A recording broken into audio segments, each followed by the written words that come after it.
آپ اگر قاہرہ سے بائی روڈ شرم الشیخ کی طرف سفر کریں تو آپ کو بحیرہ احمر کے پار ایک وسیع صحرا ملے گا۔ صحرا کی ایک سائٹ بحیرہ روم، دوسری نہر سوئز، تیسری بحیرہ احمر اور چوتھی اسرائیل سے جا ملتی ہے۔ یہ صحرا سینا یا سنائی کہلاتا ہے۔ سینا میں مختلف سائز کی لاتعداد پہاڑیاں ہیں۔ جنوبی حصے میں موجود بلند ترین پہاڑ کوہ طور کہلاتا ہے۔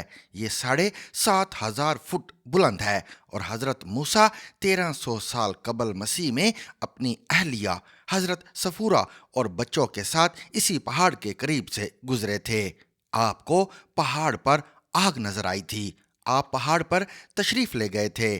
طور کے دامن میں آپ کو جلتی ہوئی جھاڑی نظر آئی۔ آپ قریب پہنچے تو آپ کو نبوت مل گئی۔ یہودیوں نے اس جھاڑی کے گرد عبادت گاہ بنا دی اور ہر سال اس کی زیارت کے لیے یہاں آنے لگے۔ حضرت عیسیٰ تشریف لائے تو یہ علاقہ عیسائی بادشاہوں کے قبضے میں چلا گیا۔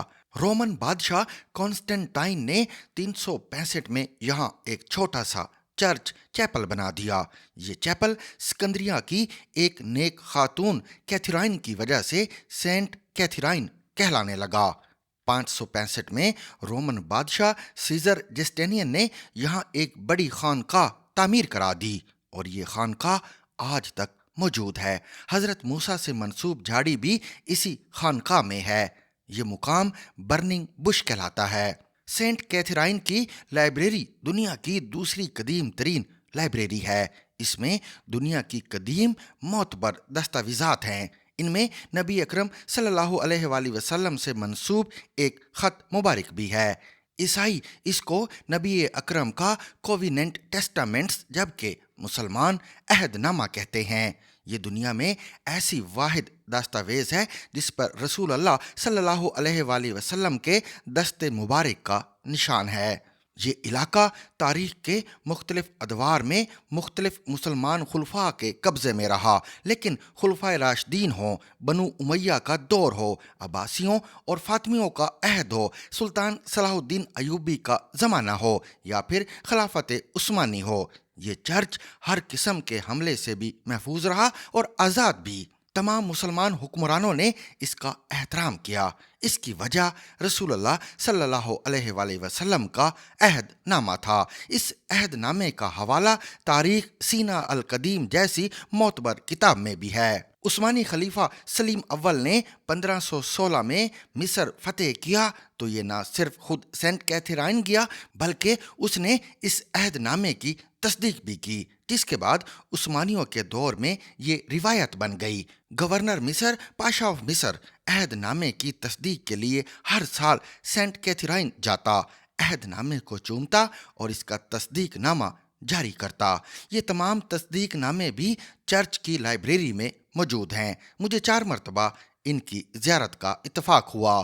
یہ عہد نامہ کیا ہے اور یہ کیوں کیا گیا، اس کے بارے میں مختلف روایات ہیں۔ ایک روایت کے مطابق سینٹ کیتھرائن کے متولی مدینہ آئے۔ نبی اکرم نے ان کی میزبانی فرمائی۔ متولیوں نے رخصت ہونے سے پہلے اس خدشے کا اظہار کیا، ہمیں خطرہ ہے جب مسلمان طاقتور ہو جائیں گے تو یہ ہمیں قتل اور ہماری عبادت گاہوں کو تباہ کر دیں گے۔ آپ نے جواب دیا، آپ لوگ مجھ سے اور میری امت کے ہاتھوں سے محفوظ رہیں گے۔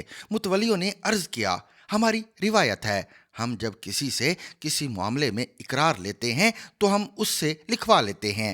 آپ بھی ہمیں اپنا وعدہ تحریر فرما دیں تاکہ ہم مستقبل میں آپ کے امتیوں کو آپ کی تحریر دکھا کر امان لے سکیں۔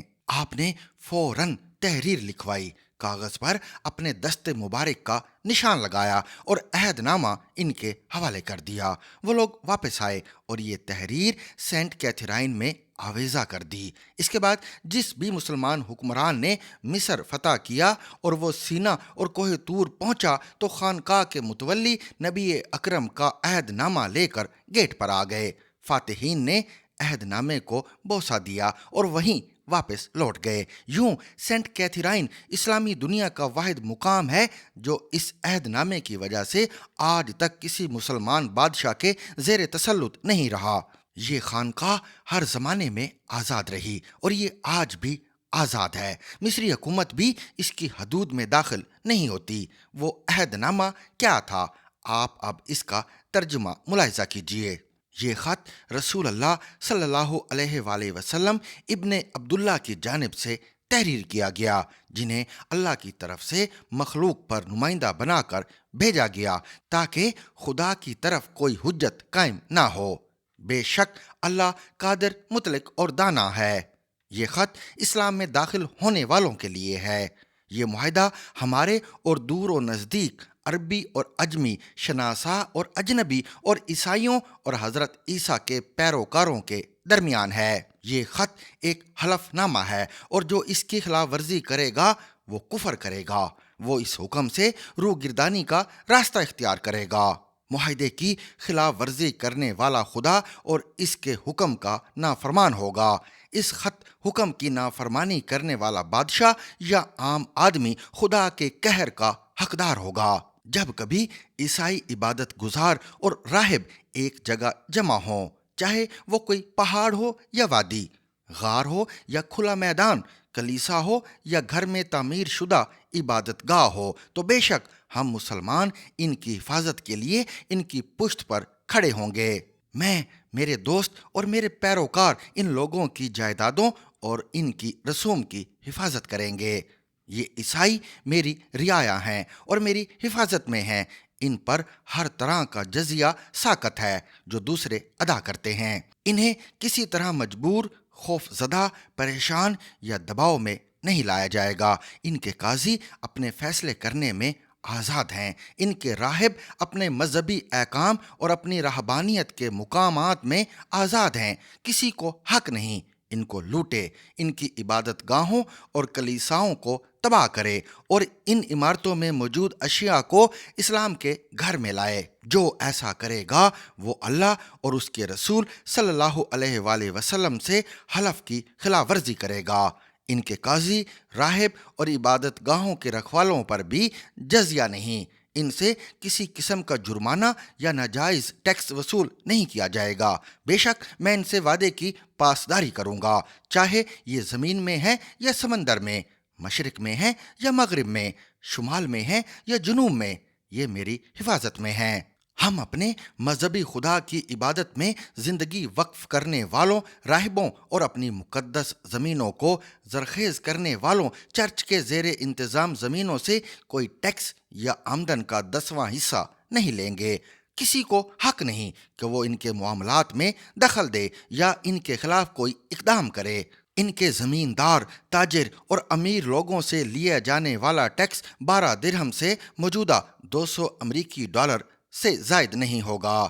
ان کو کسی طرح کے سفر، نقل مکانی یا جنگ میں حصہ لینے، فوج میں بھرتی پر بھی مجبور نہیں کیا جائے گا۔ کوئی ان سے جھگڑا یا بحث نہ کرے۔ ان سے قرآن کے احکام کے سوا کوئی بات نہ کرو۔ نوٹ: اس سے آگے ایک آیت درج ہے: اور اہل کتاب سے نہ جھگڑو مگر ایسے طریقے سے جو عمدہ ہو۔ سورہ العنکبوت آیت 46۔ پس یہ مسلمانوں کی جانب سے ہر طرح کی پریشانی سے محفوظ ہیں، چاہے یہ عبادت گاہ میں ہیں یا کہیں اور۔ کسی عیسائی عورت کی مسلمان سے اس کی مرضی کے خلاف شادی نہیں ہو سکتی۔ اس کو اس کے کلیسا جانے سے نہیں روکا جا سکتا۔ ان کے کلیساؤں کا احترام ہوگا۔ ان کی عبادت گاہوں کی تعمیر یا مرمت پر کوئی پابندی نہیں ہوگی اور انہیں ہتھیار اٹھانے پر مجبور نہیں کیا جائے گا۔ ہر مسلمان پر لازم ہے کہ وہ قیامت تک اور اس دنیا کے اختتام تک اس حلف کی پاسداری کرے۔ عہد نامے کے نیچے نبی اکرم کے دست مبارک کا نقش ہے۔ مسلمانوں نے 1400 سال کی تاریخ میں اس عہد نامے کا احترام کیا۔ ہم نے ان برسوں میں کسی چرچ پر حملہ کیا، کوئی راہب قتل کیا اور نہ ہی کسی کلیسا کی زمین پر قبضہ کیا، حتیٰ کہ صلیبی جنگوں کے دوران بھی اس معاہدے پر عمل ہوتا رہا۔ حضرت عمر فاروق نے بیت المقدس کی فتح کے بعد کلیسا میں نماز پڑھنے سے انکار کر دیا تھا۔ اموی خلفاء نے دمشق میں جامعہ امیہ بنانے کا فیصلہ کیا تو عیسائیوں سے چرچ کی زمین باقاعدہ خریدی گئی اور انہیں پورے دمشق میں جہاں چاہیں اور جتنے چاہیں چرچ بنانے کی اجازت بھی دی۔